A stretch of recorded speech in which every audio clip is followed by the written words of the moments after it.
السلام علیکم ورحمۃ اللہ وبرکاتہ۔ قیامت کے دن کی سختیوں، تپش، سورج کی گرمی، ان سب معاملات میں ہم سنتے رہتے ہیں کہ بڑا ہی سخت ترین دن ہوگا، کہ کسی بھی چیز کا کسی انسان کے لیے کوئی سایہ میسر نہیں ہوگا۔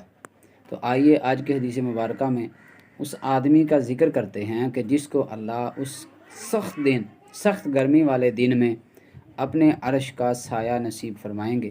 رسول اللہ صلی اللہ علیہ وسلم نے فرمایا، سبعۃ یظلھم اللہ فی ظلہ، اللہ رب کائنات 7 آدمیوں کو اپنے عرش کا سایہ نصیب فرمائیں گے اس گرمی والے دن، کہ جس دن ہر انسان سورج کی تپش کی وجہ سے پسینہ اور پسینے میں اپنے ٹخنوں، گھٹنوں، ناف اور اپنے سر تک پانی میں پسینے میں غرق ہو چکا ہوگا۔